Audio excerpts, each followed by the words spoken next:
Bonjour et bienvenue. Nous nous retrouvons aujourd'hui ici à Dakpo, euh, devant cette magnifique représentation du Bouddha. Um, so, welcome. We are here today at Dakpo in front of this beautiful statue of the Buddha. Nous nous retrouvons pour plusieurs sessions qui porteront sur le thème de 4 qualités que nous nommons communément les 4 incommensurables. So we are together for a few sessions to discuss the topic of the 4 immeasurables. Avant de commencer, comme à chaque fois, en suivant l'usage et la tradition, nous commençons chaque session par la prise de refuge, suivie par la génération de la bodhicitta, les 4 incommensurables et une courte prière au Bodhisattva Manjushri qui personnifie la sagesse de tous les Bouddhas et Bodhisattvas. So before we start, as it is customary, we should start with the taking of refuge and generating bodhicitta, followed by the 4 immeasurables and a short prayer to the Bodhisattva Manjushri, who personifies the wisdom of all the Buddhas and Bodhisattvas.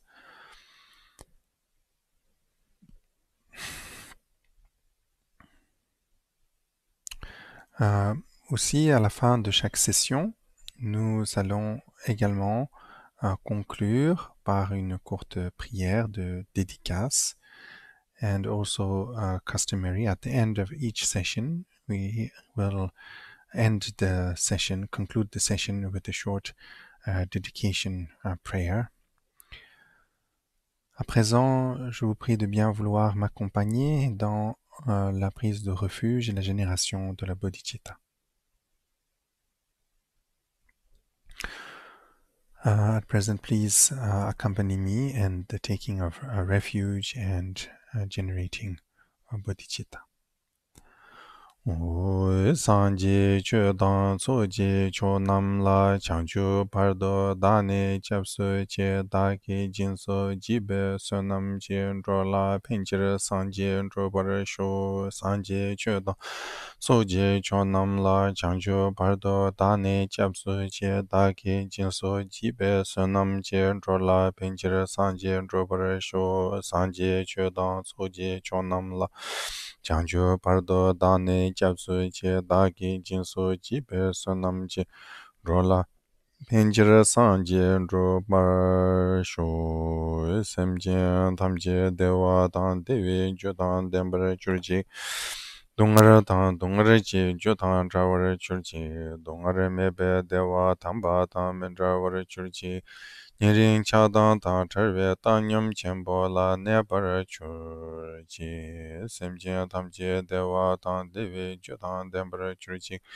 동아르 단 동아르지 주단 자워르 줄지 동아르 메베 대와 담바 담멘자워르 줄지 니린 자단다 철베 땅념 쳔보라 네버르 줄지 심지어 담제 대와다 대외 주단 덴버르 줄지 동아르다 동아르지 주단 자버르 줄지 동아르 메베 대와 담바 담멘저버르 줄지 니린 자단다 철베 땅념 쳔보라 네버르 줄지 좀된데 잠베 양라 찬살로 강게로 드림니 든더니 드라남다 랍서베 진예 튼근 치신시지 니제 토그라레 밤즈 강다시베 저러 마리 문tum 동아레 치스르베 로조 근라 부제 달세 양라 주주 양된 송 조터 체조 뉴모니 론 레제 자조 조세체 마리 무세 동아레 뉴고 진예 쩐제 라르남 데네 타진 사주 탈수 연테는 조 결세 토요고 주라 주당 주니 젠제 달르면 스렌 잠베 양라 Zedin Juji Chenra Vizirji Dalu Demo Memba Rabsarne Gatan Tinju Shunlu Tobayi Ludru Boben Hanwa Tsar To Sor.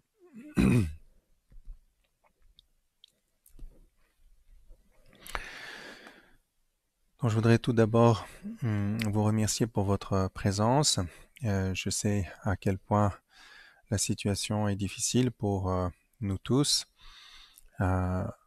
Malheureusement, nous n'avons pas la possibilité de nous retrouver, comme nous disons à présent, en présentiel physiquement, du fait de la pandémie, euh, sans que cela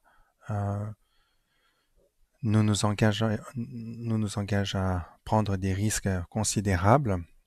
Donc, mais néanmoins, nous nous retrouvons grâce à la technologie moderne, virtuellement, si je puis dire, en distanciel et en différé, mais nous pouvons néanmoins ainsi garder le lien avec l'enseignement et de continuer notre pratique et notre étude de l'enseignement du Bouddha et pour soutenir notre pratique au quotidien. Je vous remercie vraiment de prendre le temps, malgré les difficultés, le stress que vous pouvez avoir, d'avoir pris le temps aujourd'hui euh, de m'écouter et d'écouter surtout à travers moi l'enseignement du Bouddha. So, I'd like to first of all thank you all for your presence. Of course, due to the present situation, because of the COVID pandemic, it is not possible for us to come together and to meet each other without taking considerable risks. So, nevertheless, we are able to meet virtually through modern technology. And I'm very happy to know that many of you are present and following the teachings of the Dharma continuously, regardless of all the difficulties you might be encountering. It is a indeed very stressful situation for many of us. And this pandemic has affected us all, either directly or indirectly, through either being affected by the sickness itself or indirectly because of the many consequences it has had economically or otherwise.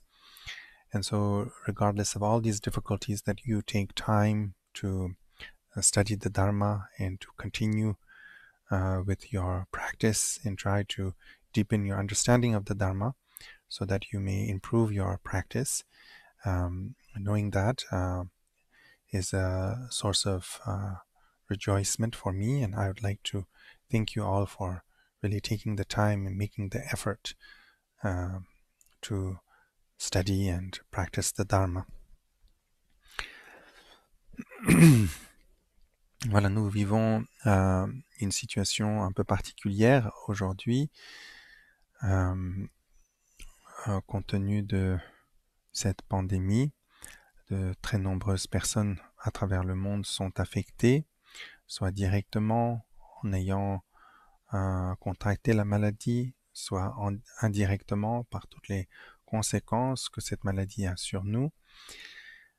Et que ce soit au niveau économique, social ou autre, donc je sais à quel point cela peut être difficile pour beaucoup d'entre vous. Et naturellement, durant cette période, eh bien, beaucoup d'anxiété, de stress peuvent s'élever en nous. Nous passons beaucoup de temps à regarder les informations, à suivre ce qui est dit sur les différents réseaux sociaux. Et naturellement, cela engendre pour nous énormément de stress et d'anxiété, en plus des difficultés que nous avons. Donc naturellement, il est, je pense, de notre responsabilité à chacun de prendre toutes les mesures que l'on peut prendre, c'est-à-dire de suivre les recommandations des médecins et des scientifiques, à garder, à maintenir la distanciation sociale, à bien se laver les mains, porter le masque et également toutes les autres mesures qui nous sont recommandées comme le vaccin, les médecins, la médecine, etc. Toutes ces choses pourront nous permettre euh, euh, de battre cette maladie et de sortir de cette situation qui est pénible pour beaucoup d'entre nous. Um, so it is, of course, as I was saying, a difficult situation for many of us, very stressful, and this stress is, of course, kind of accentuated through the constant news and information that we follow either on social media or on uh, the internet or on television. We're constantly confronted with all the difficult situations that the world is living when we are not living it ourselves. And so this can generate, of course, a lot of stress for all of us, difficulties for all of us. So I believe it's very important if we want to overcome this illness that each and every one of us really is responsible, that we, of course, follow all the recommendations of doctors and scientists to keep social distancing, washing our hands, wearing the mask, and then also whatever other recommendations they may give us, such as vaccines or medicines that can help us overcome this sickness.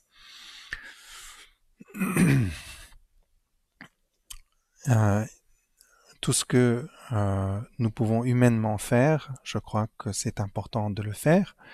Maintenant, il y a des choses, il y a une limite également à tout ce que nous pouvons faire. Et je pense que le stress, l'anxiété que nous éprouvons en lui-même ne nous sert à rien. Comme nous le dit par exemple le maître Shantideva dans son texte le Bodhicharyavatara, s'il y a une solution, eh bien il n'y a pas de raison de se soucier, d'avoir des soucis et de se soucier. Il faut s'appliquer à la solution. S'il n'y a pas de solution, eh bien se faire du souci ne nous sert à rien. Cela ne crée que de l'anxiété, de la stress, de la rancune même peut-être contre les autres et contre les situations. Tout cela ne nous sert à rien, ajoute simplement à la douleur, à la difficulté, d'autres douleurs que nous nous imposons nous-mêmes par rapport à notre manière de réagir par rapport aux difficultés. Donc je crois qu'il est très important pour chacun d'entre nous d'essayer de trouver la quiétude, le calme dans cette situation. Pour ce qui est de ce que l'on peut faire humainement, eh bien, il nous faut nous y appliquer avec assiduité.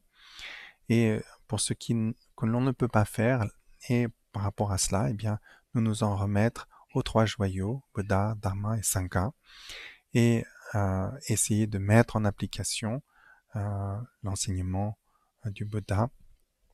Et une pratique très importante dans le bouddhisme est la pratique de ces quatre qualités que sont l'amour, la compassion, la joie. Et je pense que ces quatre qualités peuvent nous aider tous pour faire face à la situation que nous vivons à présent. Bien sûr, ces qualités ne sont pas limitées qu'à des circonstances difficiles comme celles que nous vivons, sont utiles à tout moment dans la vie, mais particulièrement aujourd'hui. C'est pourquoi nous allons aborder ces quatre qualités lors des sessions qui vont suivre. So as I was mentioning, there are great degree of stress that can arise for each and every one of us by watching news and following the present situation. And this can create, of course, a lot of worries, maybe resentment as well towards others, towards the governments, towards institutions, and this anxiety is just adding on top of the difficulties we already have. So I think it's very important that we try our very best to remain calm, peaceful, and try to develop a serene state of mind. And it is really, as the Bodhisattva Shantideva explained in the Bodhicharyavatara, that when there is a solution to something, then there is no reason to worry, for there is a solution. Just all the worry and stress is futile. It's just focus on the solution. If there is no solution, then there is none, and worrying and stressing, having a resentment, being upset about the situation won't make the situation any better. It's just adding on the difficulty that we have. So it's important that we try our very best to forbear with the situation that we have, and try as much as possible to keep a very serene and calm state of mind. And one of the very precious teachings of the Buddha is the teachings known as the teachings on the four immeasurables, particularly on the cultivation of loving kindness. And I believe that these teachings may be of great support and help to all of us in these difficult situations. Of course, they are not limited to difficult situations. These are precious teachings that will be of benefit to us at any moment in our life. And I think particularly now in this difficult period, it is very important.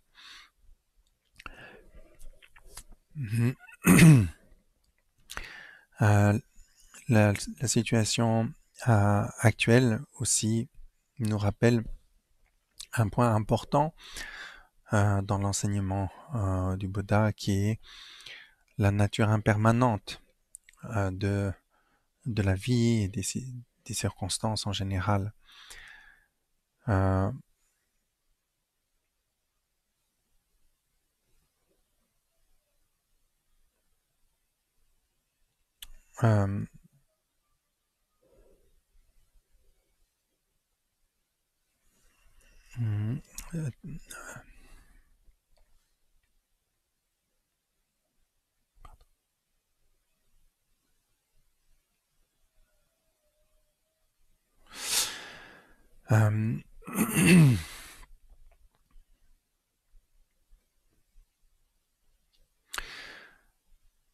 Comme vous savez, la vie, ce à quoi nous sommes si attachés, qui nous est si précieuse, est éphémère, éventuellement, enfin, certainement, inévitablement même, nous serons amenés un jour à devoir mourir. Cela est certain. La vie a pour, en quelque sorte, finalité la mort. Et par ailleurs, ce moment de quand la mort adviendra est incertaine. Et donc la pratique de l'enseignement bouddhique nous permet non seulement de pouvoir à présent, pendant que nous sommes en vie, de connaître une vie paisible et trouver le bien-être à présent dans notre vie, c'est-à-dire que la pratique du bouddhisme n'est pas simplement pour notre vie future. Si nous mettons en pratique l'enseignement du Bouddha, si nous cultivons par exemple, en l'occurrence ici, les 4 incommensurables, cela a des conséquences bénéfiques pour nous dans notre vie présente immédiatement, peut nous aider à surmonter les difficultés euh, que, à laquelle nous sommes confrontés et peut également nous permettre de trouver une situation de bien-être euh, dans nos relations, dans le monde, avec les autres, mais également de trouver en nous-mêmes sérénité, quiétude. Donc ce sont là des résultats vraiment concrets, visibles, que nous pouvons obtenir par la pratique bouddhique. Et également, en mettant cela en pratique, peu importe quand la mort arrive, lorsqu'elle arrivera, nous pourrons également connaître, grâce à la pratique, une mort sereine et paisible et être assuré de retrouver une renaissance heureuse. Donc le dharma a énormément de bienfaits. Si oui ou non euh, nous réussissons dans notre vie, ne se mesure pas simplement au fait que nous ayons acquis beaucoup de biens, beaucoup de richesses, beaucoup de pouvoir, un renom, etc. Se mesure surtout si nous avons pu cultiver réellement, actualiser les qualités innées de notre esprit, euh, si nous avons pu accéder à la liberté que consiste à être maître de son euh, propre esprit, si nous avons réussi cela, alors peu importe euh, les attributs extérieurs de possession, de nom, de santé, etc. Tout ça, toutes ces choses sont d'ores et déjà éphémères et sont de peu de bien, peu de bénéfices peuvent en être tirés réellement. La chose qui est la plus bénéfique pour nous, c'est réellement de pouvoir devenir maître de notre propre esprit et de trouver pleinement notre liberté et de pouvoir actualiser euh, les qualités innées qui sont qualités innées de notre esprit qui sont de la nature de, du bien-être, de la quiétude et de la liberté. So, the Buddhist teachings, I'm sure you're all aware, it is mentioned again and again how everything is impermanent, and particularly how our life is impermanent. Life is ephemeral once we are born, and when there's only but one finality, one destination, and that is death. It will happen necessarily. There's no way of avoiding it. We can look back into history. There's no one who hasn't died once they've been born, once we're born, and it ends all in death. And of course, this can happen at any moment, at any time. There's an uncertainty about that. People die young, some die old, some die in good health. And now, of course, due to sicknesses and so forth, whether we have finished doing what we had planned to do or not, death does not wait. It comes and takes us, and it always feels very sudden, unexpected, and so forth. So this is a kind of natural outcome that we cannot avoid.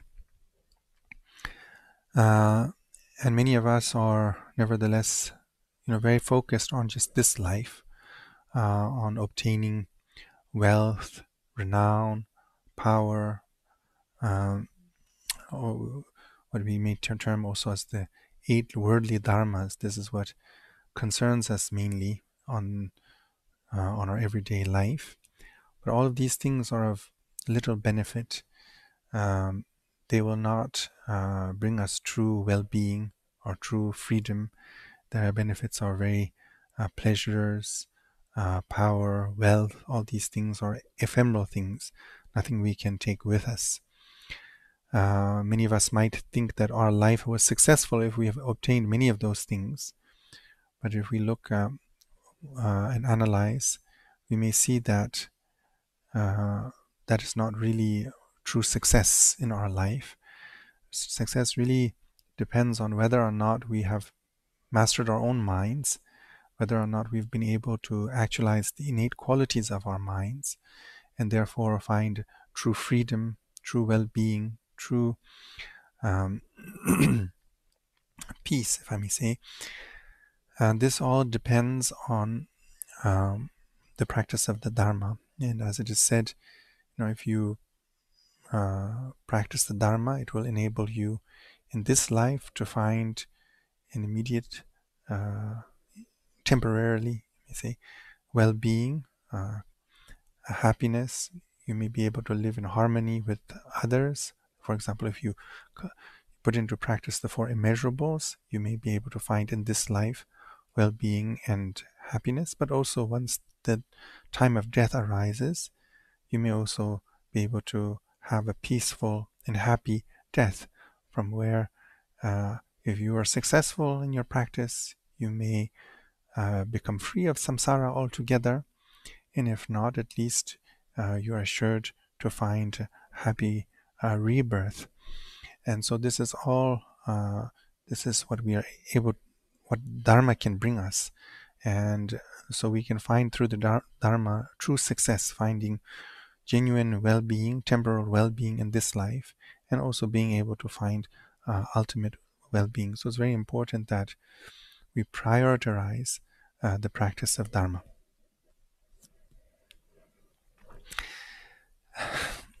Donc je voudrais à présent peut-être plonger directement donc, dans le thème, le sujet des quelques sessions que nous avons ensemble, qui est donc les quatre incommensurables. Nous pouvons également le traduire par quatre infinis. Incommensurable, infini sont deux termes synonymes. Pour traduire tsemepa, c'est-à-dire sans limite, sans mesure, infini. Ces quatre qualités sont également connues plus généralement par une autre désignation qui est les Brahma Vihara en sanskrit, Tsangpe Neshi, les quatre demeures de Brahma, ou les quatre demeures sublimes. On peut également traduire par quatre demeures pures. So now let's go into directly the subject, which is the subject of the four immeasurables. So this is the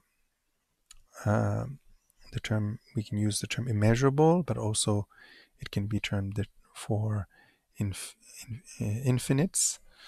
There's another term also used to speak of these four qualities, which is the Brahma Viharas, the four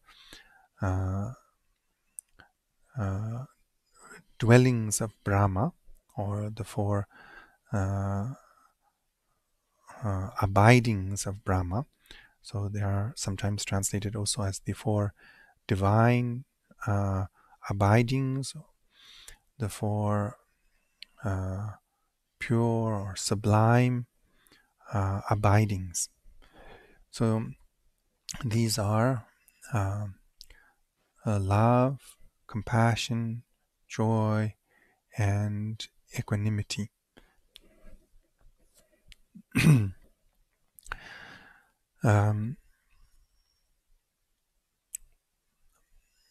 Donc ces quatre qualités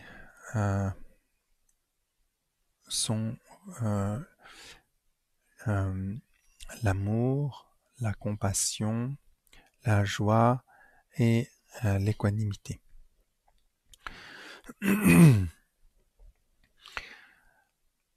Ces quatre qualités sont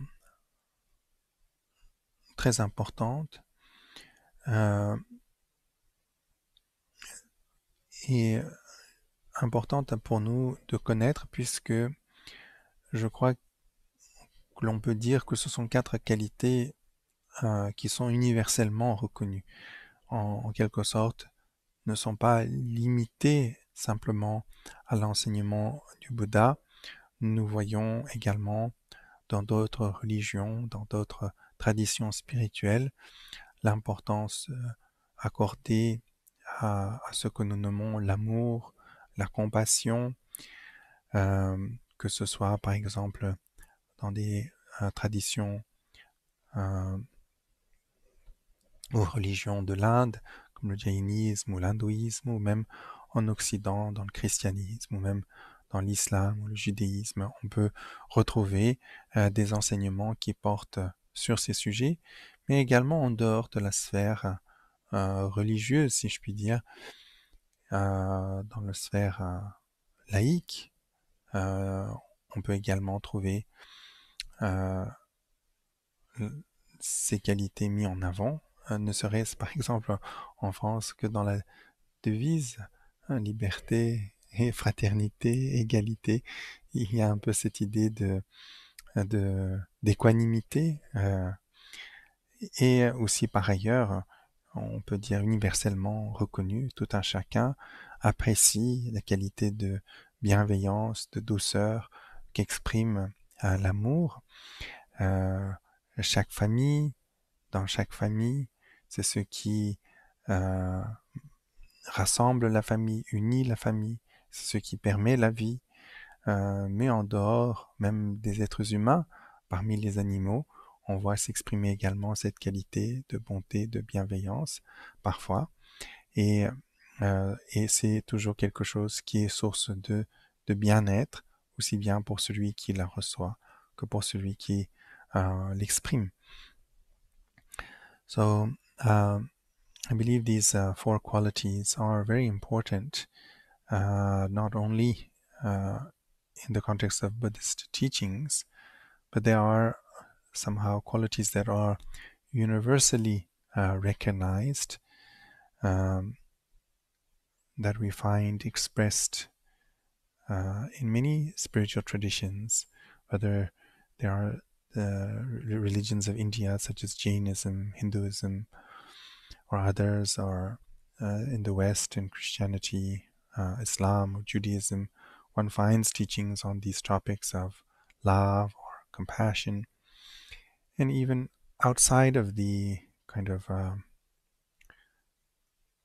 spiritual, you could say, domain in the public or lay non-religious traditions also speak of it, whether it is, for example, in law, in government. I was just mentioning in French about the French motto, freedom, liberty, equality, and brotherhood or something. I don't know how to translate it exactly into English. Anyway, these are expressing somehow, for example, partially the ideas of equanimity and kindness or loving kindness. So these are found in law, in different cultures. One finds that also in every family. What keeps every family together and in harmony is, of course, these qualities of loving kindness and compassion. One also sees that outside of just humans, they are also expressed among animals. Animals expressed towards one another. For example, uh, every animal, for their children, they express great kindness and compassion, sometimes putting their own lives in danger, but also amongst different species or amongst one another, this is expressed.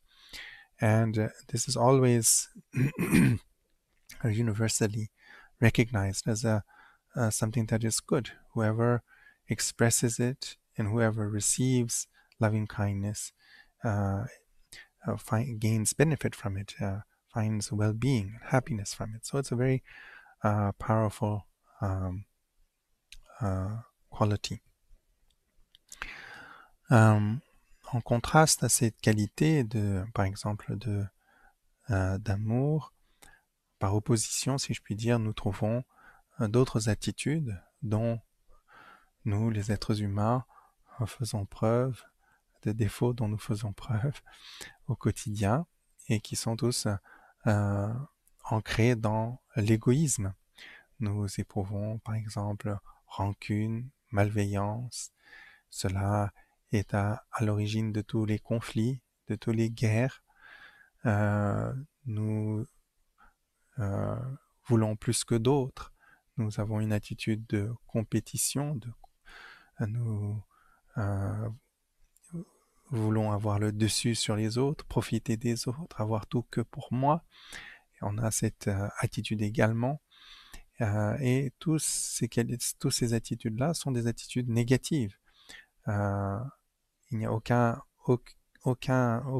aucun état de paisible, de paix, de bien-être dans l'expression de la rancune, de la violence, des guerres.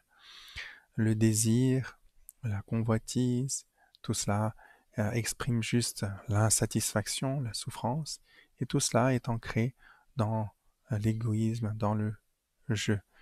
Et tant que cette attitude-là est présente, eh bien, naturellement, nous nous mouvons par nos a priori, par notre imagination, notre conception de nous-mêmes, de la réalité, à, à plus de mal-être, à plus de souffrance. Ainsi, pour à nouveau citer Shantideva, il dit que euh, tous les malheurs du monde viennent de vouloir le bonheur pour soi seulement. Tous les bonheurs du monde viennent de vouloir le bonheur des autres. Donc, il est très simple de distinguer, on peut dire en quelque sorte, ce qu'il nous faut cultiver et ce qu'il nous faut éviter. Si nous pouvons développer une attitude altruiste, naturellement, cela sera une source de bienfait pour nous et pour les autres. C'est notre meilleure manière de contribuer au bien-être du monde. In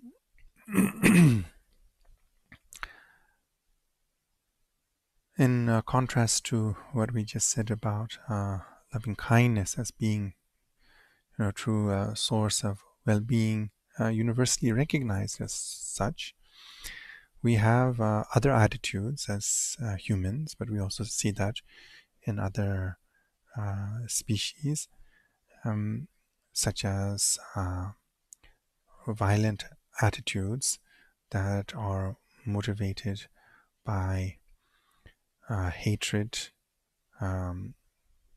resentment, anger. These attitudes are all based in selfishness, in ego clinging. It's sometimes used as a mechanism we believe to protect ourselves, but actually hatred just harms us. All the conflicts, all the wars in the world, they all find their source, their origin in aversion, in hatred, and that has its root in ego clinging. In the same way, a lot of the problems in our world also stem from our desire to be better than others, to have more than others. We have a lot of envy, desire, attachment to have just for ourselves alone, and that also leads to the other afflictions such as hatred and so forth. And these are all rooted into ego clinging. And so just to put things simple and to quote again the great master Shantideva, he said that all the suffering in this world comes from wanting happiness for oneself alone. And all the happiness in this world comes from wanting the happiness of others. So we can here very easily distinguish between what is it we should cultivate, what is it we should avoid. You know, everything, as long as ego clinging is there, the afflictive states of mind, desire, hatred, jealousy, pride, stupidity, those 5 poisons will always be there.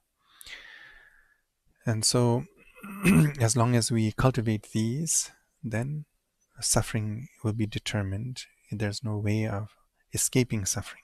So if we wish to escape that, it is important that we search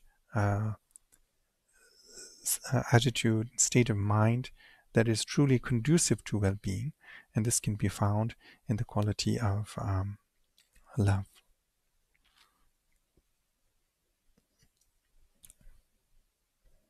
Par exemple, aujourd'hui, nous parlons beaucoup non seulement de la pandémie, mais également de le dérèglement climatique, de la pollution, des airs, de l'eau, de la nourriture, etc.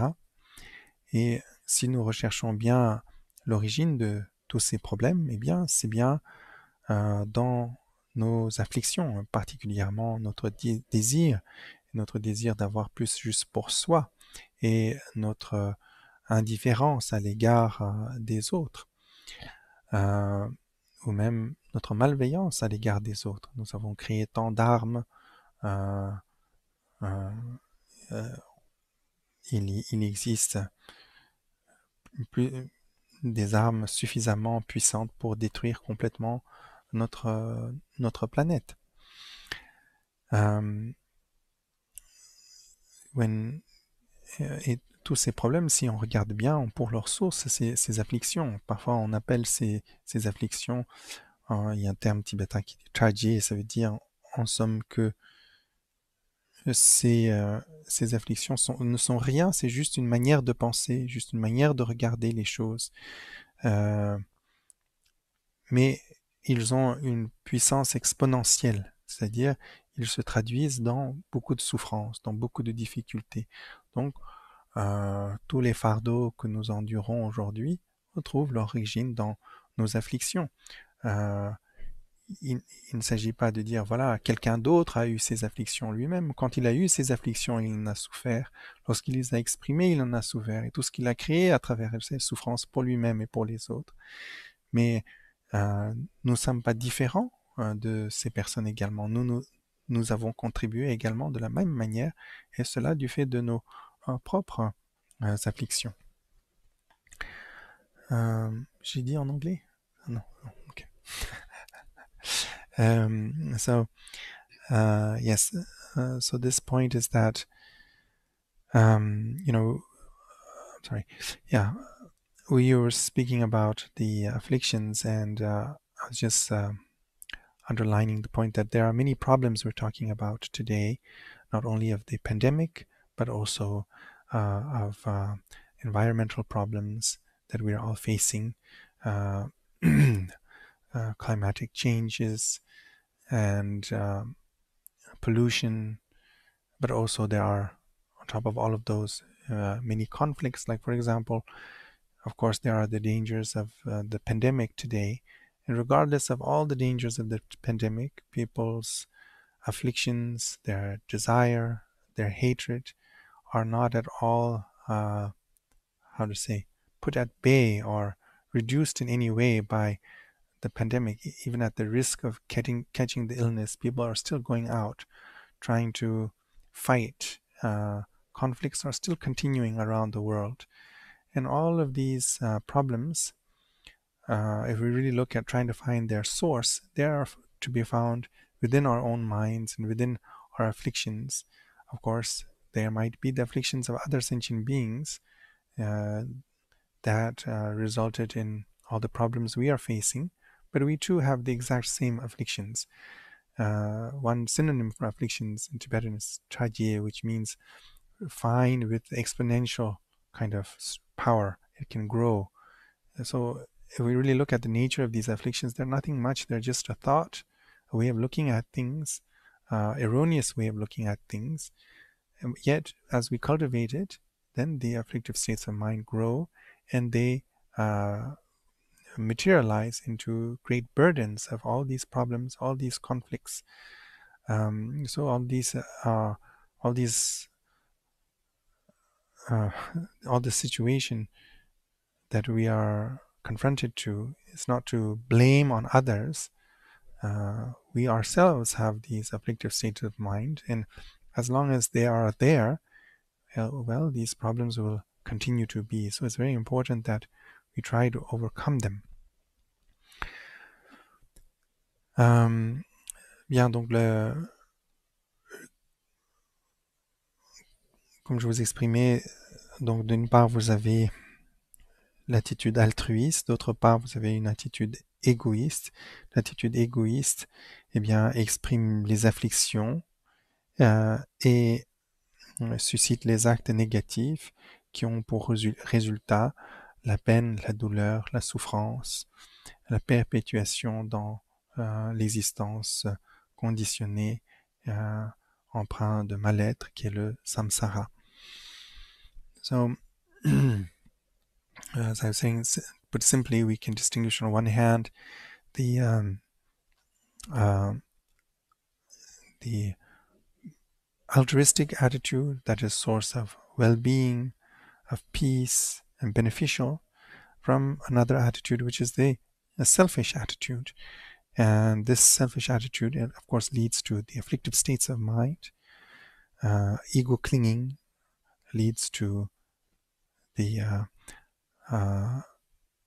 manifestation of desire, hatred. These lead to negative actions, which then in turn determine our experience and all the burdens of difficulty, pain, and suffering, and the perpetuation of our existence within samsara, which is characterized by dukkha, unsatisfaction.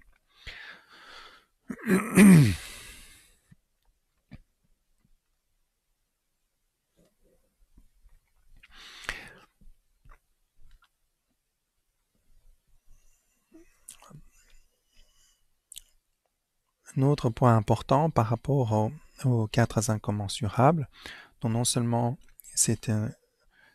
ce sont des qualités qui expriment notre altruisme et notre capacité d'altruisme, c'est à travers ces qualités que nous pouvons en quelque sorte réellement l'exprimer.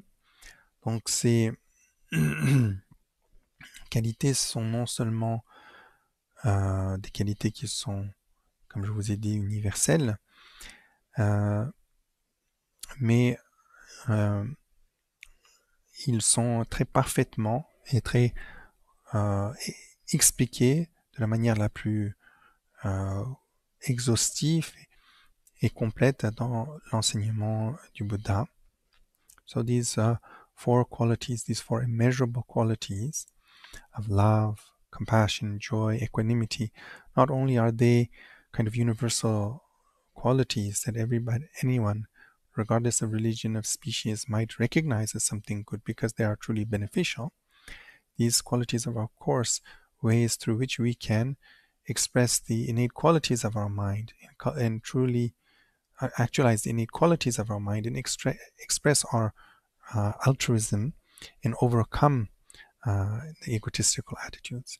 These four qualities, of course, may be partially explained here and there in different traditions, but I believe they are the most fully, completely, and well explained by the Buddha and the Buddhist teachings. Dans ces quatre qualités, bien que reconnues et enseignées peut-être partiellement dans différentes traditions, sont enseignées de la manière la plus complète, la plus parfaite, je trouve, dans l'enseignement du Bouddha. Et les quatre incommensurables dans le bouddhisme sont enseignés dans toutes les traditions du bouddhisme, que ce soit les traditions du véhicule des Shravaka. Donc, selon le grand véhicule, on distingue le véhicule des Shravaka du véhicule des Bodhisattvas ou du Mahayana.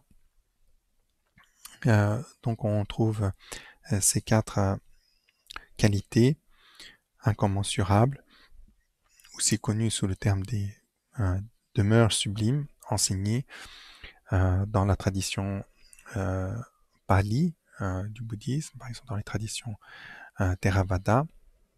Nous le trouvons également enseigné dans le grand véhicule, dans les textes sanskrits du Mahayana et dans leur traduction tibétaine et chinoise. Nous trouvons également ces quatre qualités enseignées dans le Vajrayana, dans l'enseignement ésotérique du bouddhisme. Il n'y a pas de sadhana qui ne comprenne pas le développement des quatre incommensurables. Donc ce sont des enseignements très importants. De même, on les retrouve par exemple dans l'enseignement lié au Mahamudra ou au Dzogchen. Ces 4 qualités sont également, comment dirais-je, recommandées et font partie des pratiques donc de toutes les traditions du bouddhisme.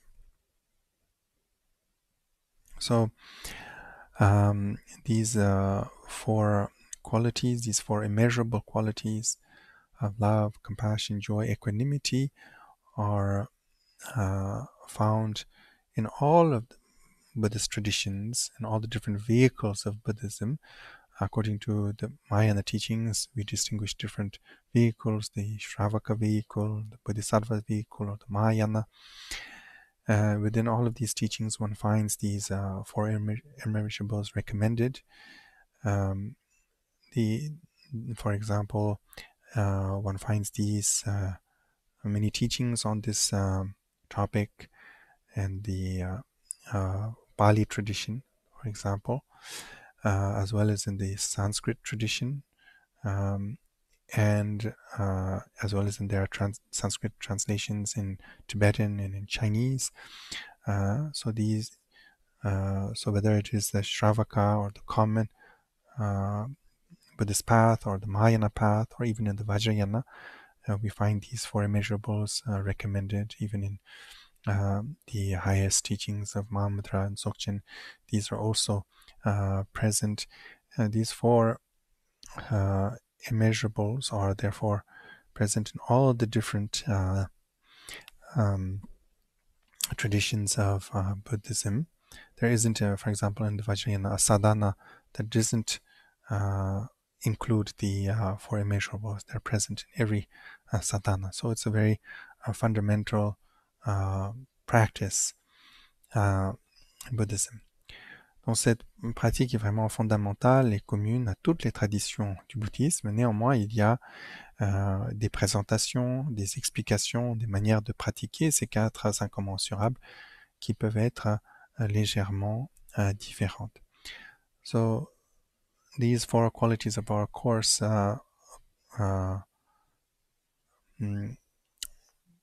something that we have in common with all the different traditions and practices of Buddhism. However, nevertheless, we might find some distinctions in how they are explained, how they are put into practice, following the different traditions.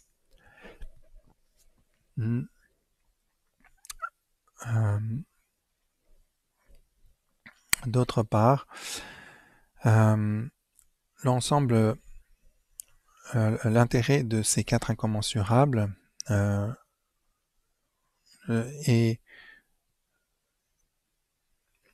est que on peut, quelle que soit notre progression sur la voie, il y a manière de les mettre en pratique. C'est une pratique que chacun peut, qui est accessible à tous.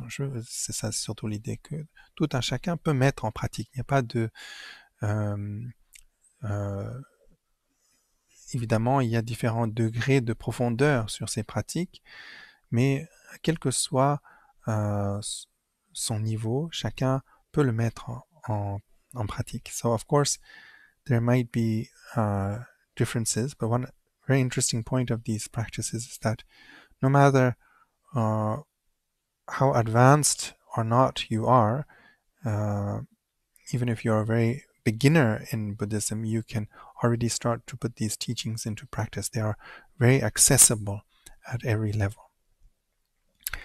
Par exemple, l'ensemble des pratiques bouddhiques peuvent se résumer en 3 disciplines, la discipline aux 3 entraînements. L'entraînement de l'éthique, l'entraînement de la méditation ou le recueillement, l'entraînement de la sagesse. L'ensemble de toutes les différentes pratiques du bouddhisme peuvent être inclus dans ces trois entraînements. Et les quatre incommensurables sont importants dans chacun de ces trois entraînements. Ainsi, par exemple, l'essence de la discipline éthique est de ne pas nuire à d'autres êtres sensibles. Or, pour cultiver la bienveillance, il faut déjà se détourner de nuire à d'autres êtres sensibles. Donc on peut peut-être, dans un premier temps, nous avons peut-être la difficulté d'éprouver de l'amour et de la bienveillance à l'égard de tous les êtres sensibles. Et nous pouvons commencer à nous approcher de l'amour en pratiquant la non-violence, en ne jamais faisant de mal à d'autres êtres sensibles. Donc toute la discipline éthique, toutes les règles de conduite en tant que laïque ou monastique que l'on suit ont pour essence de nous garder de nuire à d'autres êtres sensibles. Donc si nous avons réellement cultivé, nous réussissons à réellement actualiser l'amour bienveillante à l'égard de tous les êtres, eh bien naturellement nous n'allons pas nuire. C'est quelque chose de, ce sont deux attitudes qui sont antinomiques. On ne peut pas éprouver de la bienveillance et nuire. C'est contraire. Donc on peut ainsi, on peut voir que dans cette qualité d'amour, il y a la perfection de la discipline de l'éthique, mais également cette qualité d'amour est source de quiétude, de sérénité. C'est important de ne pas confondre l'amour avec le désir-attachement. Et en tant que source de quiétude, je vais revenir sur ce sujet par la suite, en tant que source de quiétude, eh bien, il permet de perfectionner l'entraînement de la samadhi, ou le deuxième entraînement du recueillement ou de la contemplation méditative, qui amène notre esprit à atteindre différents degrés de stabilité que l'on nomme les dhyānas. Donc ces quatre incommensurables nous permettent d'atteindre les dhyānas, et l'atteignement de ces dhyānas nous permet de stabiliser notre esprit, de permettre à ce que toutes les capacités de notre esprit soient manifestes, et notre esprit peut acquérir ainsi également une très grande clarté, une très grande capacité, et cela permet également le développement de la sagesse, du discernement, par lequel on va dépasser tous les biais et tous les égarements.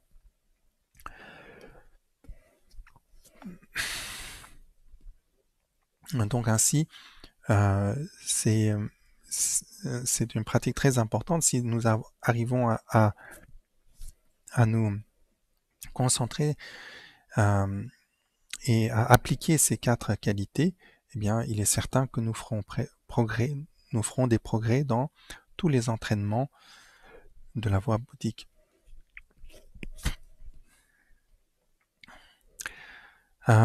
So the four immeasurables are very important qualities, in that they help us. They're not only accessible to every one of us according to our capacities, but they also enable us to perfect the three trainings. For example, all of the Buddhist practices, if you want to summarize them, they can be summarized, or if you want to put them in a nutshell, so to speak, you can put them in three categories of three trainings. And three shiksha, I think in Sanskrit, the lapasum, the three trainings, which are ethics, samadhi, or shila, samadhi, prajna. In Sanskrit, shila is ethical conduct, ethical discipline. Samadhi is often translated as just meditation, or the contemplative practice of stabilizing the mind. And then finally, wisdom, which is a discerning, seeing the reality, overcoming all of our biases. So these three are all of the different practices of Buddhism are related to these three. So to give you an example, if we wish to cultivate loving kindness and compassion, of course, this is contrary to harming other sentient beings. So we must avoid to harm other sentient beings. So it may be that at first we're unable to really have loving kindness for other sentient beings, but we can try to uh, how to approach that ideal by at first just trying to avoid harming them. And so the basics of Buddhist ethics is to not harm other sentient beings. All the precepts of that laymen or monastics follow, lay people or monastics follow, is all about trying to avoid harming and hurting other sentient beings. So we may at first, as a beginner, not be able to have loving kindness for other sentient beings, but we can at least avoid harming them. And if we naturally have loving kindness and compassion for them, it is natural that we will not harm them. This is how you can see that the cultivation of loving kindness and compassion is where ethics is kind of perfected. If you really have that, well, naturally you won't harm or hurt others. Also, if your mind has this attitude of kindness, it is not a state of mind that is troubled by desire attachment. It is important to not confuse loving kindness with desire attachment. And that state of mind that is free of desire attachment and is truly benevolent and tender or kind is a really peaceful state of mind. And that state of mind will lead us to obtain the different accomplishments of the dhyanas, the different levels of meditative absorption that are attainable. So this is how this very loving kindness, maitri, can help us also make progress in meditative contemplation. And if we make progress in meditative contemplation, of course, then we can the qualities, innate qualities of the mind will be actualized, clarity of mind will be present, and we can therefore cultivate wisdom. D'autre part, par exemple, comme nous avons vu, maîtrise, c'est une attitude profondément désintéressée. Il ne s'appuie pas sur l'ego. Et en ce sens-là, il exprime concrètement un certain dépassement de l'ego. Et en ce sens-là, nous rapproche également de la sagesse. Also, this quality of maitri is something that is cultivated selflessly. That means that you don't cultivate loving kindness in an interested way for yourself. You're cultivating this in a way that is completely disinterested, purely for the benefit of others. And therefore, it is something that concretely transcends the ego clinging, and therefore also is bringing us closer to the cultivation of wisdom. So these each of these qualities are therefore important in that I'll say it first in French, I'm sorry. Donc ces qualités sont extrêmement importantes dès lors, non seulement parce qu'ils sont des qualités universellement reconnues comme bienfaisantes, mais également ils sont la fondation, la base, un des fondements de toutes les pratiques, de toutes les traditions du bouddhisme, et nous permet ainsi de progresser dans tous les aspects de la pratique bouddhique. So as I was saying, these are four immeasurables are very important because not only are they universally recognized qualities and beneficial, they are also the foundation of one of the foundations of all Buddhist practices.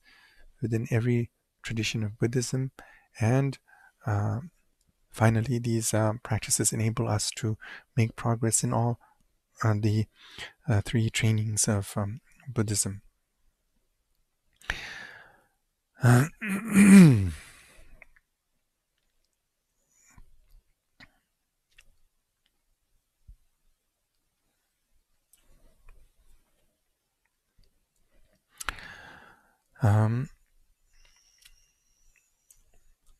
Donc je vais d'abord regarder juste la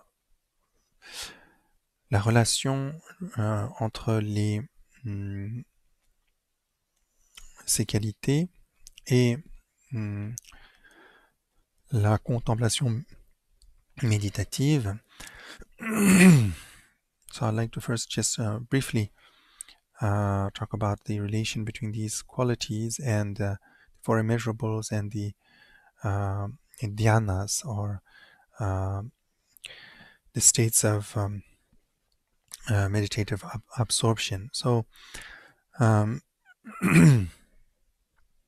general, donc en général, nous, selon les abhidharma bouddhiques, nous sommes en tant qu'être humain, nous vivons dans le monde du désir. C'est-à-dire que notre esprit habituellement est très agité et nous sommes constamment dans une sorte d'insatisfaction et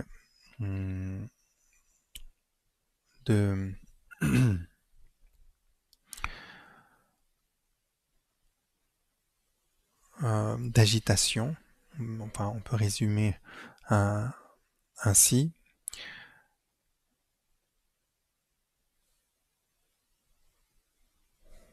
C'est-à-dire que, ordinairement, nous n'avons pas naturellement un état d'esprit qui est caractérisé par la quiétude, par la sérénité. Au quotidien, notre esprit est agité, nous sommes constamment dans l'imaginaire, dans la pensée, en train de soit nous souvenir du passé, soit nous projeter dans l'avenir, soit en train de être dans l'attente ou la crainte du présent. Donc parfois, voilà,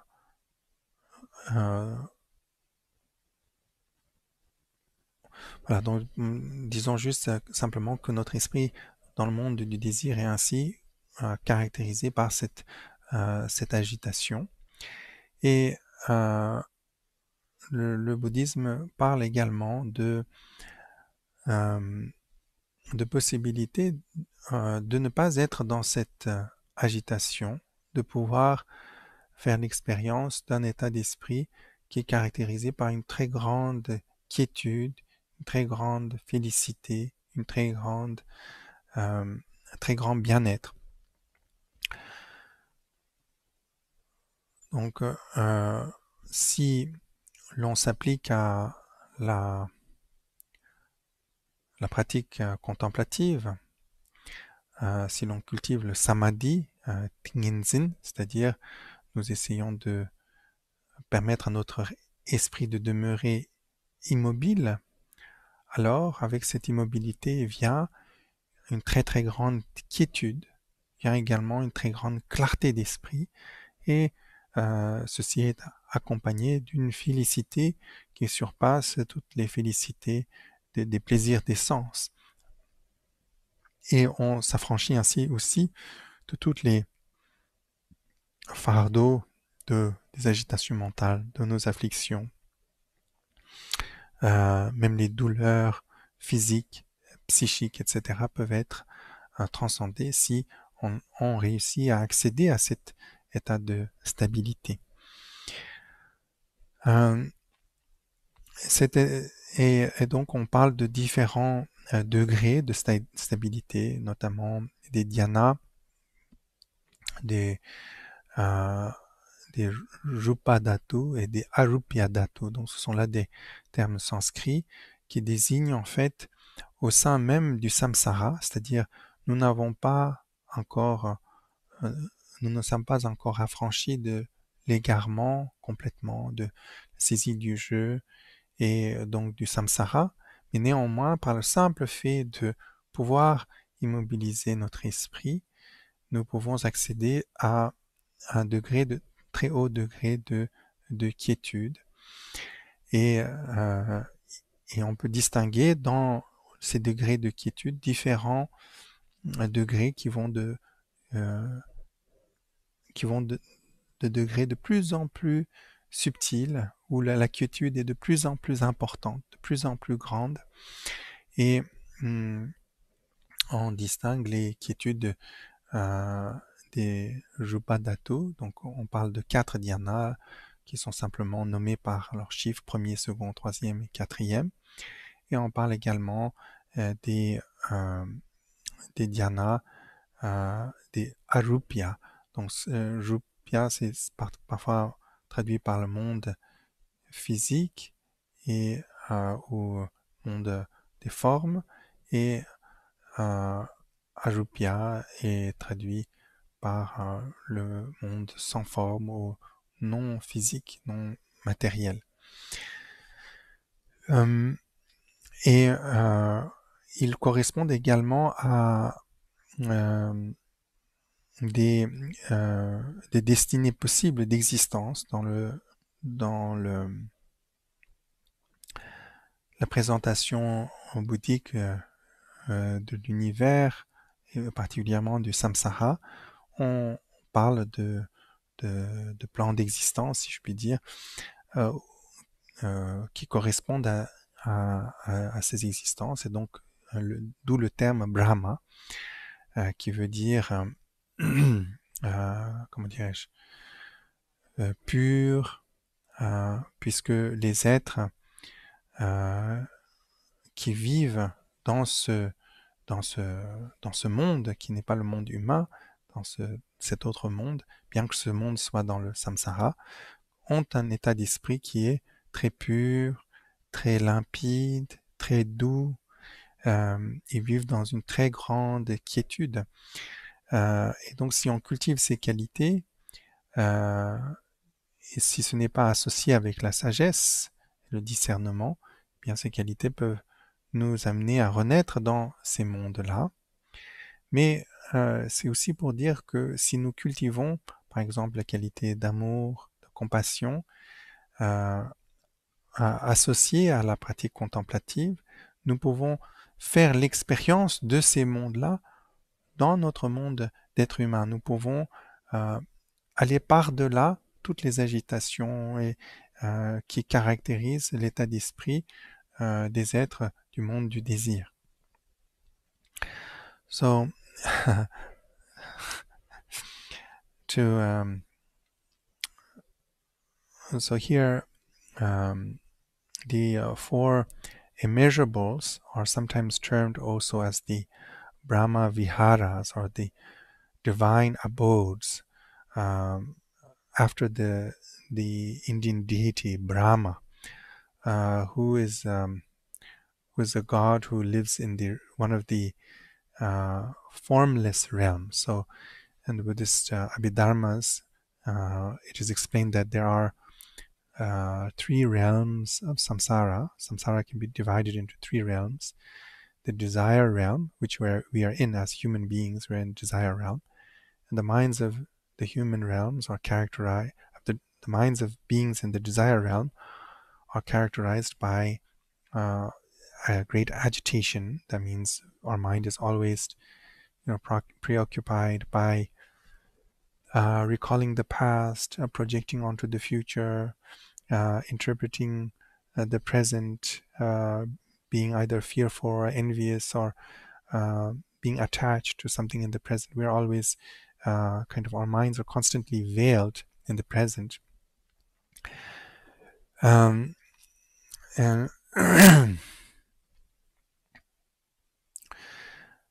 and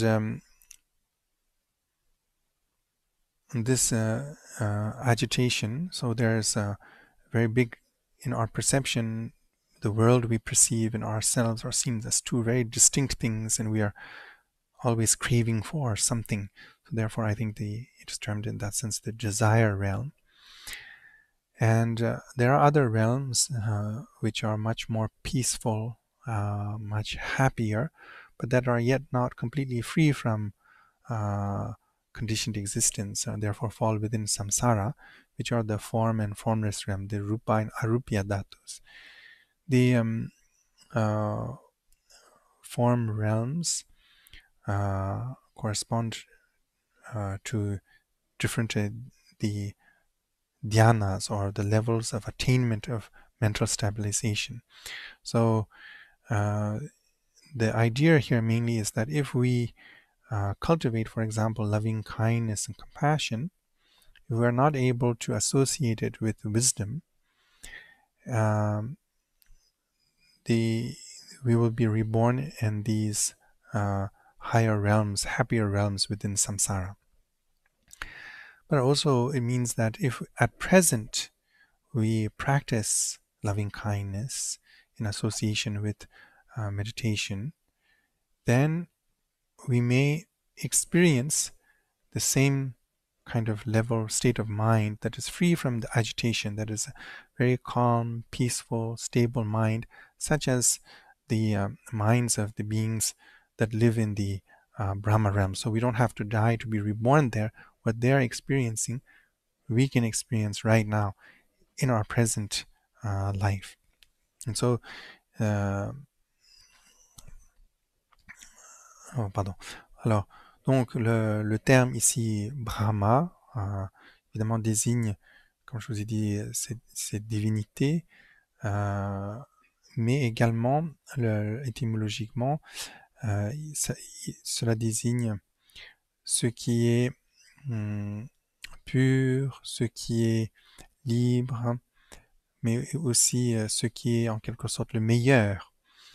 Donc c'est en ce sens-là qu'il faut entendre également Brahma pour désigner ces quatre qualités, en ce sens que ce sont quatre attitudes qui sont extrêmement bénéfiques pour soi-même et également pour autrui. Ils sont bénéfiques au quotidien, ils sont bénéfiques dans la pratique contemplative.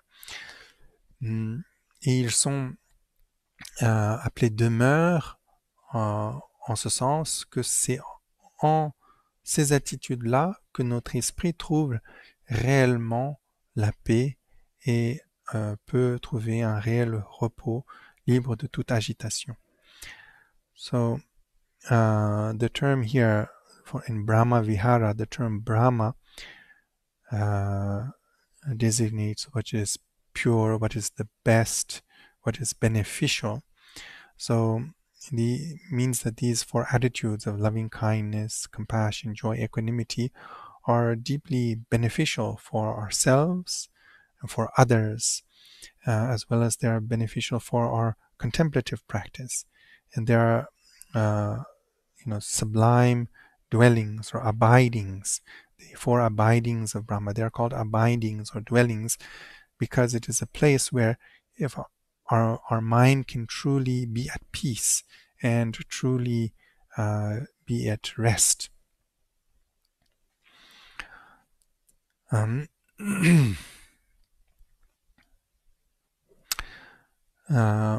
Donc, je voudrais à présent regarder un peu plus précisément la définition de ces quatre qualités. Donc, nous avons Maitri, Karuna, Mudita, Upeksha, Chamba, Nyingje, Gawa, Tangyum en tibétain, que nous traduisons par amour, compassion, joie et équanimité. So we have, we'll now look at each of these qualities and try to give you a definition of these. So we have here, the four Sanskrit terms, the Tibetan equivalent that I just mentioned, which are translated by love, compassion, joy, and equanimity. So,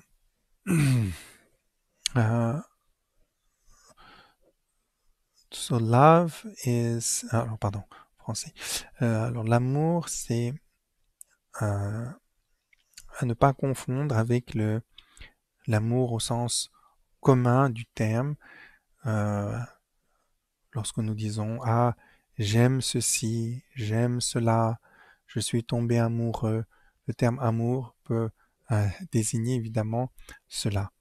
Mais là, le terme amour est associé au désir et à l'attachement, à l'envie. Ici, dans le cas de Maitri, il a un aspect euh, désintéressé. Il est défini comme l'intention de vouloir le bien de l'autre. Donc, l'amour est ce qui s'élève à l'observation des êtres qui n'ont pas le bien-être, et c'est vouloir leur bien-être, c'est vouloir leur apporter bien-être. Donc il s'agit à la fois d'un état d'esprit et également un état d'esprit donc caractérisé, comme je vous ai dit, par la, c'est une attitude désintéressée, caractérisée par la paix, la quiétude, la sérénité, il n'y a pas d'attente,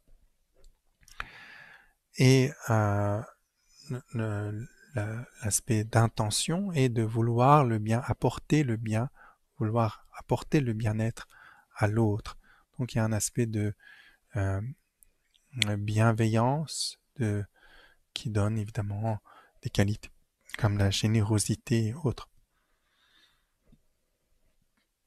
So, the first of these four qualities, Maitri, that is often translated by love.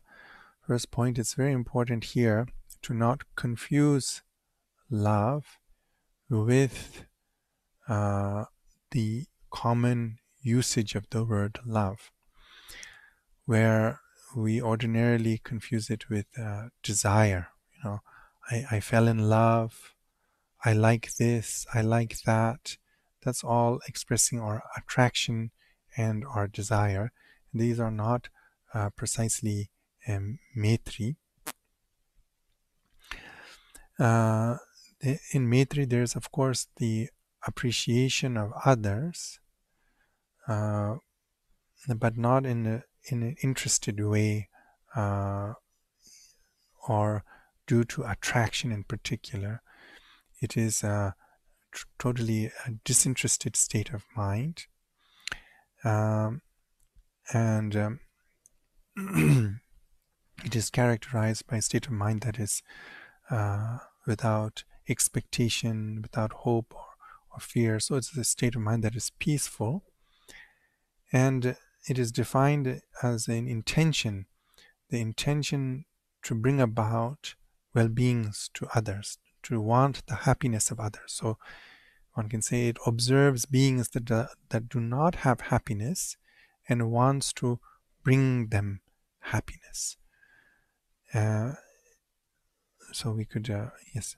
So there's this, you can define it as the state of mind and the intention. The state of mind is this peaceful aspect, disinterested aspect, and the intention is to bring about well-being, happiness to others. So it brings about it brings about benevolence, kindness, generosity. All those qualities come from this.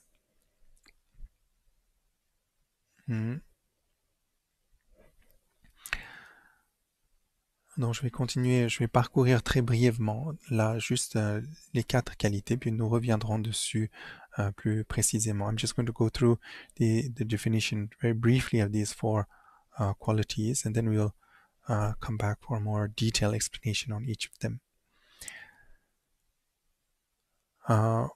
Ensuite, nous avons donc la compassion, karuna.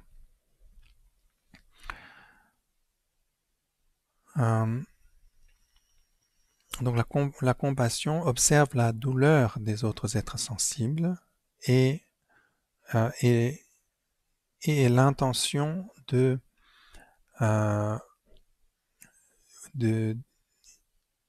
dissiper la douleur, d'aider l'autre qui souffre. Donc sans l'amour, il n'y a pas la possibilité quelque part de compassion sans maîtrise.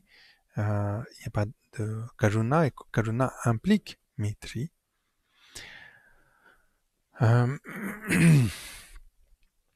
Donc euh, c'est à la vue de la souffrance d'autrui de ne pas pouvoir juste être indifférent à la souffrance d'autrui. C'est être profondément touché par la souffrance d'autrui en tant que état d'esprit et donc du coup en tant que d'intention, c'est l'application à soulager l'autre, à dissiper la souffrance d'autrui. So here then the following quality, karuna or compassion, is something that arises at observing the suffering of sentient beings. So in terms of state of mind, it is being touched by the suffering of sentient beings, and it is the intention to benefit. So it's also state of mind is also completely disinterested to benefit others, to eliminate the suffering of others. So to apply oneself to eliminate the suffering of others. Ensuite, donc pour revenir, le contraire, en quelque sorte, le contraire de l'amour, c'est la malveillance. C'est vouloir le mal de l'autre. C'est être désintéressé et malveillant. Ça, c'est si je puis dire, ce qui est complètement contraire. Le contraire de la compassion, c'est évidemment la cruauté et vouloir nuire, mais aussi, surtout, c'est d'être le contraire de la compassion, c'est d'être intéressé. C'est-à-dire, si on est cruel, c'est pour soi. Donc, c'est une attitude qui est libre de toute intention pour soi. Dans toute attitude intéressée. Donc, c'est en ce sens le contraire du désir attachement. Et so, loving kindness, the contrary of loving kindness is to be indifferent towards others and to have a harmful attitude, to want to hurt others. That's the contrary of loving kindness. And so here the contrary of compassion, it's important to know, is of course attitudes such as attitudes of cruelty, but particularly it's all the interested attitudes. So in this sense, love is kind of a remedy to hate, and compassion is a remedy to attachment, to desire attachment.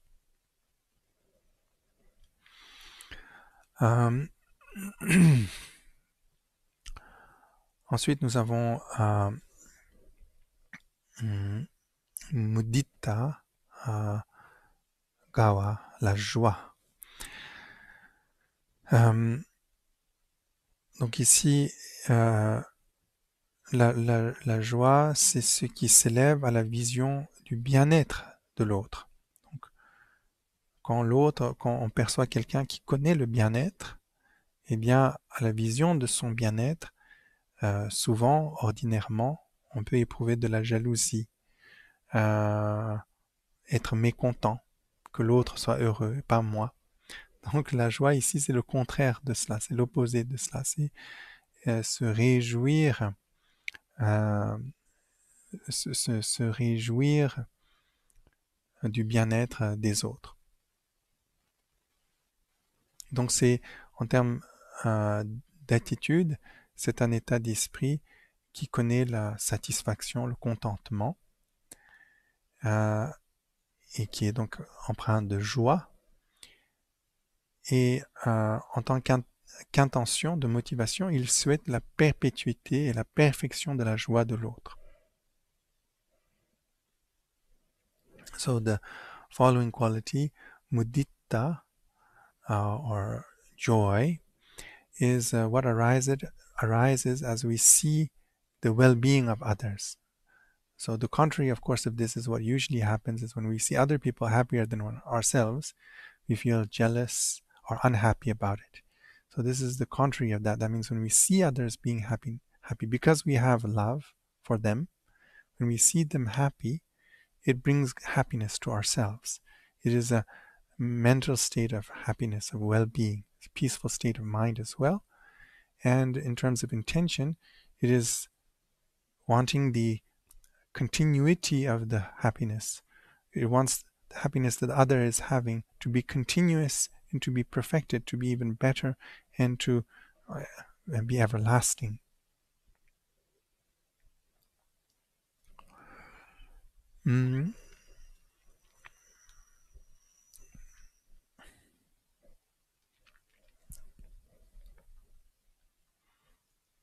Ensuite, nous avons la qualité de l'équanimité ou peksha, tangyum en tibétain. Dans cette qualité-là, c'est également dans l'attitude, c'est un état d'esprit d'une parfaite sérénité, que rien ne trouble. Et en termes d'intention, c'est souhaiter cette attitude d'impartialité, de quiétude aux autres êtres. C'est souhaiter cette liberté aux autres êtres sensibles. C'est vouloir que les autres aient cela également. Donc, l'équanimité prend pour objet les êtres qui sont sujets à la discrimination et donc qui sont sujets à l'attirance et à l'aversion et souhaitent qu'ils soient libres de cela et atteignent eux-mêmes à l'équanimité. So equanimity is defined as a state of mind that is perfectly equanimous, perfect serenity, that nothing can trouble, free of all discriminations, and it takes for object, if you want, beings that do not have this and who are subjected to or who are limiting themselves through their own discriminations and therefore subjected to that, to attraction and aversion, and it is wishing them and wanting them, just intention to bring them to be free of that in terms of intention. Donc il y a, par rapport à l'équanimité, on peut distinguer deux sortes d'aspects. Il y a un aspect qui est que je nommerais plutôt l'impartialité, et un autre aspect qui est plus précisément l'équanimité. Par impartialité, c'est aller au-delà de nos discriminations, c'est-à-dire habituellement, nous discriminons les gens, nous discriminons les êtres sensibles, disons plus précisément, entre par exemple humain et animal. Nous faisons parmi les êtres humains également toutes sortes de discriminations entre hommes et femmes, entre enfants et adultes, entre blancs et noirs, entre riches et pauvres, etc. Il y a une infinité de discriminations que nous faisons, et selon ces discriminations, nous éprouvons à l'égard des uns plus d'attirance, à l'égard des autres plus d'aversion, et donc il n'y a pas, nous sommes partials, nous avons du mal à être impartial à l'égard de tous les êtres sensibles. Donc ici, par équanimité, il faut entendre également une attitude qui est parfaitement impartiale à l'égard de tous les êtres sensibles, c'est-à-dire nous ne sommes plus attachés à aucune forme de discrimination, nous voyons tous les êtres sensibles pareillement, en parfaite égalité. Et ensuite, l'autre aspect d'équanimité, c'est par rapport à comment les autres nous traitent, c'est-à-dire nous, dans notre manière d'interagir avec le monde, nous sommes constamment dans une attente. Lorsque les gens sont bienveillants à l'égard de nous, cela nous réjouit. Quand ils font notre éloge, on est content. Quand ils nous font des cadeaux, on est content. Mais alors, lorsqu'ils nous insultent ou lorsqu'ils ne nous apportent pas de cadeaux, on est déçu, mécontent, on développe de la rancune. Donc, on est constamment dans cette crainte et espoir vis-à-vis des autres et des circonstances. Et donc, l'équanimité ici, c'est être équanime quoi qu'il arrive, c'est-à-dire que l'on me sourie, que l'on me frappe, que l'on me fasse des cadeaux, que l'on ne m'en fasse pas. Rien ne trouble mon esprit en toutes circonstances reste parfaitement serein, il est au-delà de d'attente, de crainte et d'espoir, et cela parce qu'il comprend la réalité, euh, il comprend la nature éphémère et insatisfaisant des conditions du samsara telles que donc il ne voit aucune différence, il n'y a aucun attachement. Il perçoit l'illusion de toutes nos représentations et discriminations. Donc il arrive de ce fait de dépasser en voyant la réalité. So equanimity is defined as um,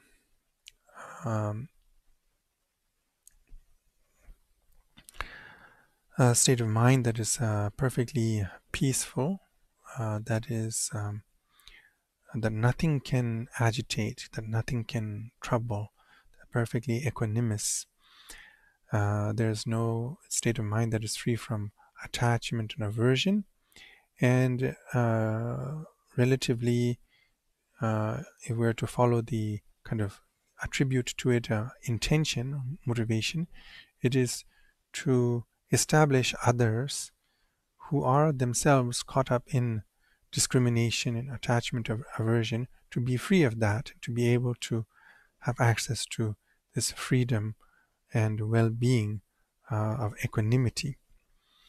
It's a state of, it is a true freedom because our mind is no longer burdened with all of its confusions, illusions, agitations.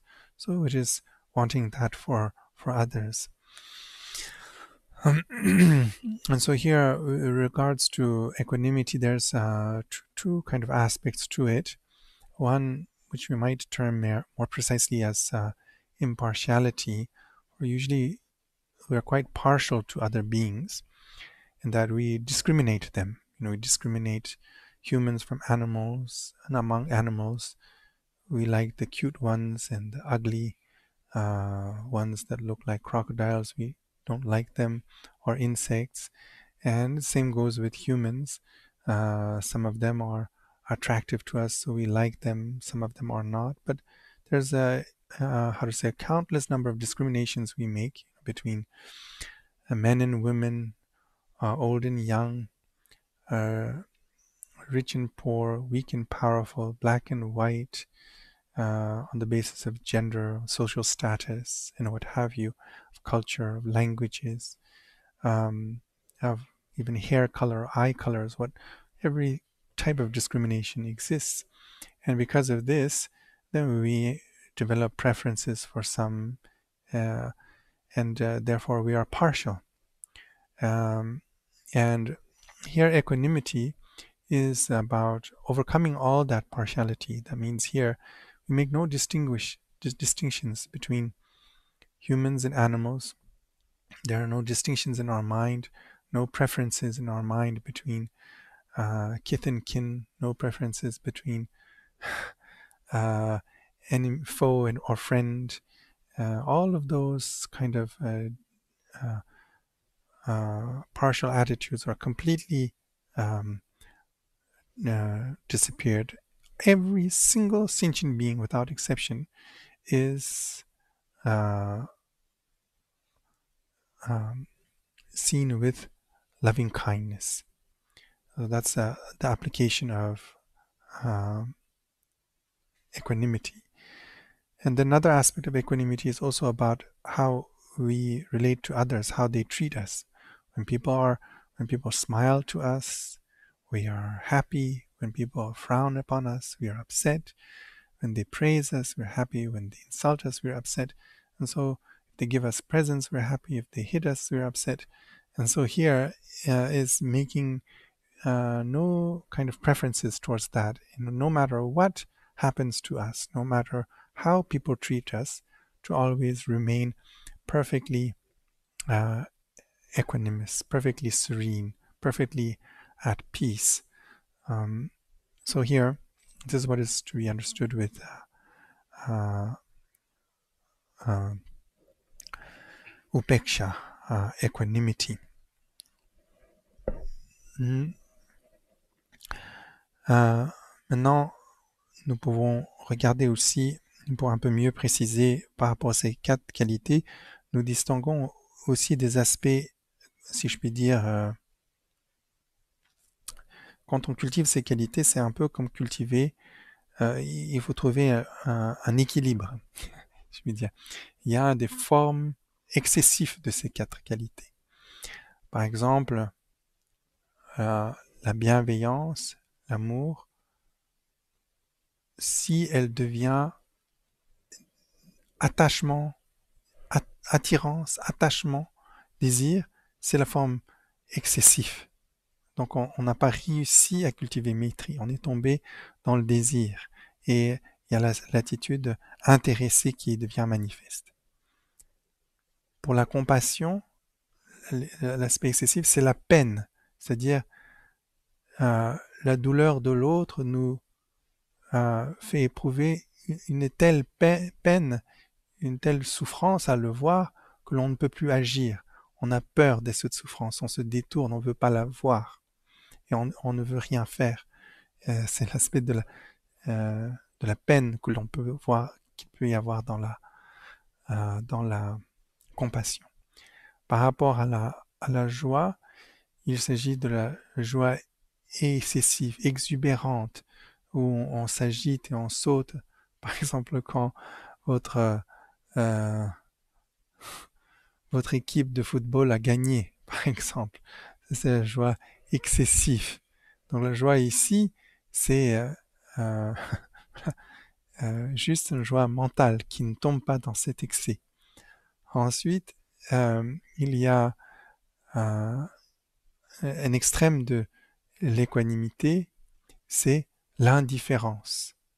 Donc ça, c'est si on tombe dans l'indifférence, c'est pas l'équanimité à proprement parler. Cette équanimité est empreinte de l'amour, de la compassion et de la joie. C'est-à-dire que, par exemple, par rapport à la joie, il y a équanimité en ce sens que peu importe que ce soit mon équipe ou l'équipe adverse gagne, les deux sont sujets de joie pour moi. Toutes les raisons de bien-être pour les êtres sensibles sont sujets de joie pour moi. Bien qu'évidemment, l'exemple de partie de foot est très, très limité pour parler de la joie, mais vous comprenez le sens. Ensuite, pour la compassion, l'équanimité, il s'agit qu'il n'y a aucune crainte pour soi. Notre esprit demeure serein, quelles que soient les difficultés que l'on peut rencontrer à la vision de la souffrance des autres êtres sensibles. Dans le cas où on peut les aider, il y a évidemment joie, sans que cela ne trouble la qualité d'équanimité. Mais dans le cas où on ne peut pas les aider, il n'y a pas non plus de peine, ou même si l'autre refuse mon aide, il n'y a pas non plus de peine ou de rejet. On demeure parfaitement équanime comme ça.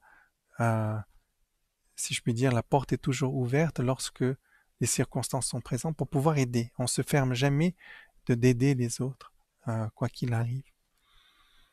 Et par rapport à l'amour, c'est-à-dire que on ne fait plus aucune discrimination. Ce n'est plus un amour partial, c'est un amour parfaitement impartial et universel. Voilà, donc je vais... ah oui, il faut le dire en anglais, pardon. So, so we are going to...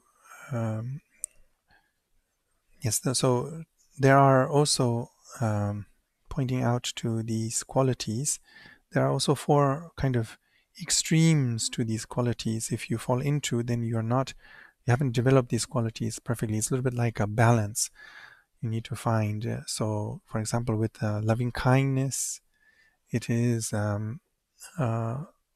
if loving kindness turns into attraction and desire and attachment, then it is not really maitri, loving kindness. It falls into the afflictive state of mind. So this is kind of the excessive state.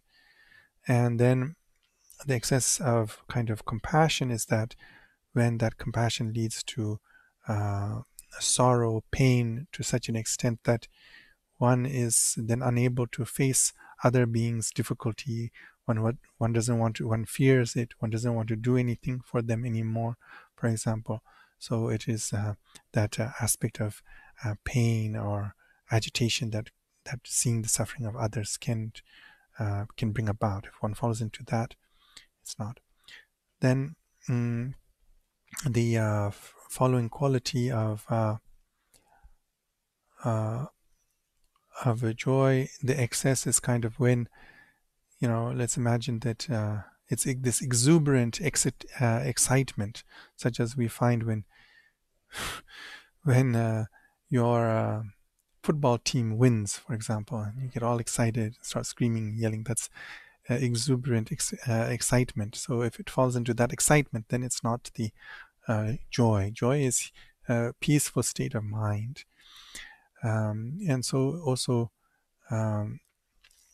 with equanimity, the extreme of equanimity is kind of indifference. So equanimity is not indifferent. It is imbued with loving kindness towards all sentient beings without discrimination.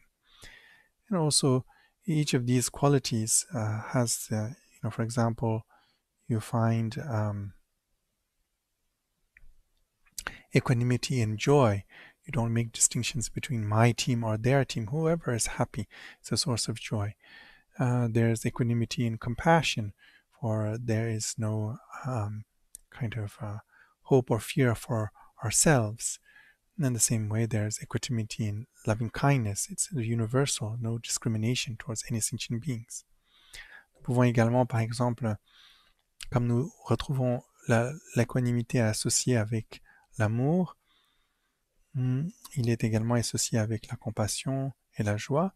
Nous pouvons également associer la joie avec la compassion et l'amour, c'est-à-dire dans la compassion, il y a également la joie, en ce sens que la peine que l'on peut éprouver dans la compassion est soulagée par la joie. Par exemple, le médecin qui sait qu'il peut sauver un patient, même si cela est pénible de devoir aller à son aide, la joie l'emporte sur toute la peine qu'il y a à aider l'autre.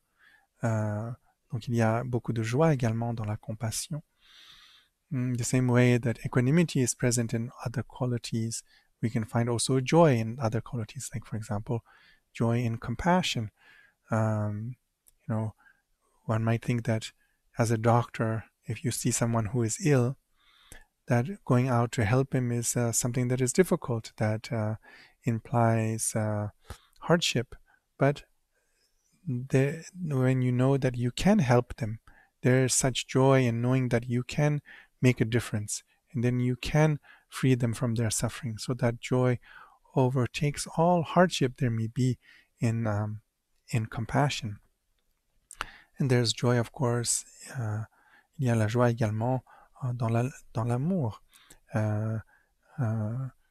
Apporter le bien-être aux autres sensibles est un joie, apporte la joie aux autres. Voir la joie dans les autres est source de joie pour soi-même. And there is also, of course, naturally joy in loving kindness, bringing well-being to others. It brings joy to them, and seeing that joy is a source of joy to oneself. It is also a source of well-being. So this way, all these qualities work, so to speak, together. Ainsi, toutes ces qualités, si je puis dire, travaillent ensemble et travaillent en concert, comme on dit. Bien, donc je vais conclure là pour aujourd'hui, et puis nous essaierons de revenir sur ces différentes qualités et aussi sur les manières de cultiver ces qualités dans les prochaines sessions. Donc à présent, pour conclure notre session, je vous invite chacun de bien vouloir m'accompagner dans la dédicace des mérites. So for today, I will conclude here, and we will now, in the following sessions, go more into detail into these qualities, and also look at how we might be able to cultivate these qualities.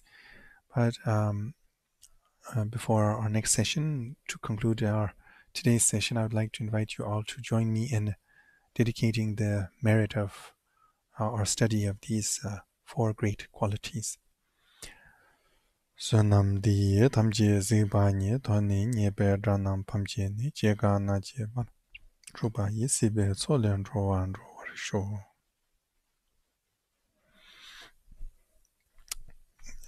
Merci beaucoup. Thank you very much.